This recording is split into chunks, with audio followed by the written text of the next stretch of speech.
Hello and welcome back to another video, and in this one we're featuring this Seisho mid to late 80s black and white TV alarm clock. The kind of thing, if you were privileged enough, would sit on the bedside table, so not only would your alarm wake you up with the radio, it could wake you up with the TV back in the days when you could just have an analog signal, an aerial just going into the back.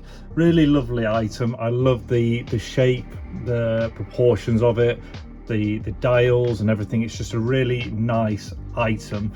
So we're going to go over this and I'll demonstrate a few functions, show you the condition, and then we're going to have a little bit of fun by plugging in a Sega Mega Drive using the RF output, and of course you can do it using N64s and other devices like that, any other retro consoles.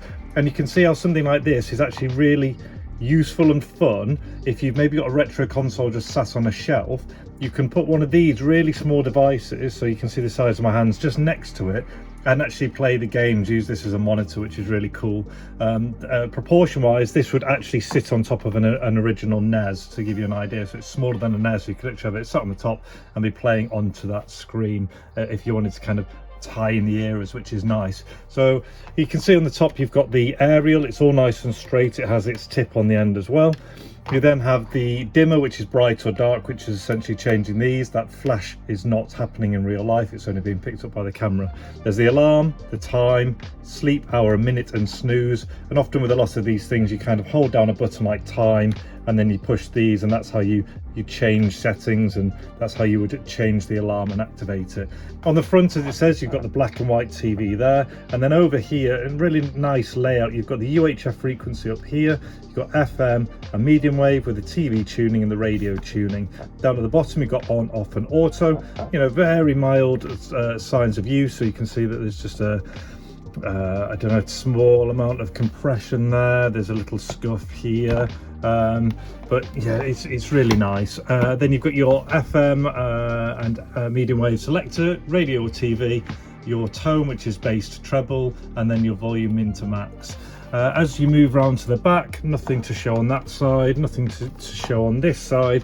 When we get to the rear, this is where you need a 9-volt battery in there just to maintain the time when I think it has to be in there all the time. That's fairly low on voltage, it's working for now, but might need replacing at some point. I'll just leave it inside. You've got another option for DC power if you wanted to use that, but this is running off the AC. This is where back in the day you'd have analog TV would come in here and you'd plug this into the back and you'd be able to pick up TV frequencies. So that would usually just sit in there. Other than that, in or out, you'll just be picking up the radio. Then this is the vertical hold, brightness and contrast for doing some adjustment to the picture. And I think that is about it. As you can see there on the back, TCR 400, and it says there battery supply for the clock, memory only. Yeah, nothing much on the bottom. Actually, you have a stand. I forgot there was a stand under there, so you can pop that out and maybe for a slightly better viewing angle perhaps.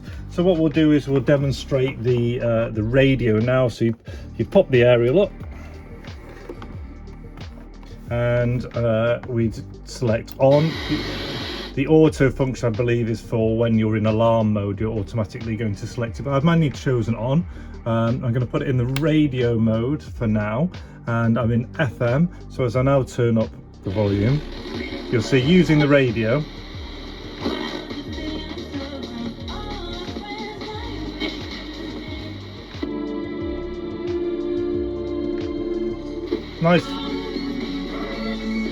nice clear reception, and actually puts out quite a lot of volume from, feels like the speaker's predominantly on that side, yeah, so that out of the speaker there. And then you also have a medium wave frequency. I'm not sure how well we'll be able to pick it up, but if we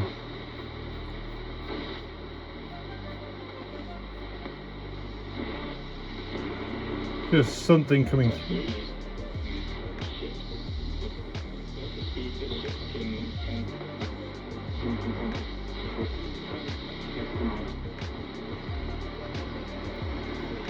So you can hear we are picking up medium wave there. We all know what medium wave's like.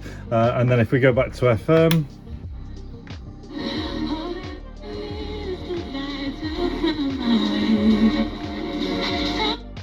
We can hear, you can hear the tone selector working. So that's all that there. And now we're going to move on to the fun bit for the TV. So by selecting the TV setting, we'll now be tuning in using this. It'll take a little moment, but then you can see the TV tuning up. In real life, you're not getting those strobing lines. Now, if this was for real, we'll be able to tune in using the aerial and have a radio picture. But because we can't do that, the next best thing is to take something like a Sega Mega Drive or an N64, any of the older consoles that output on RF, so they're the ones that you plug into your TV and tune it in. So here's the Mega Drive, just featured in a video just before this.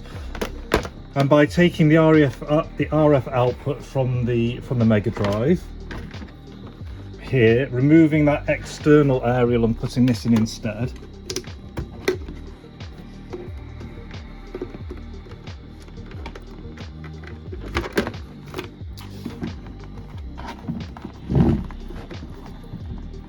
we will now, when we turn it off, be outputting a signal to the television. So I'll turn on Altered Beast. You can see I've already tuned it in using the tune. You see there, it's picking up the signal. Turn it up. Every now and then I found that sometimes you have to flick back to radio and back to TV and just give it a good nudge to get the sound coming through. That came through straight away. And as you can see, that's now the game playing on there. I've got my controller here. So as you can see, I'm actually playing on there. So it's just a really nice option to just play retro games with a very small monitor rather than trying to get a large cathode ray TV. You could have something like this and just have a bit of fun with it. But I'll turn that off because we are here for the SciShow. So in summary, that is the SciShow, what did I call it? The TCR 400, which is a black and white TV radio alarm clock. The radio works fine, lovely signal, especially on FM as you'd expect. And you can also utilize the TV.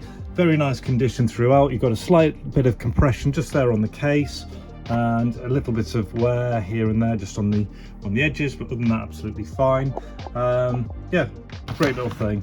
So I hope you enjoyed the video. If you have, please like, share, comment, subscribe. It really helps me out. And until the next one, all the best, take care and see you.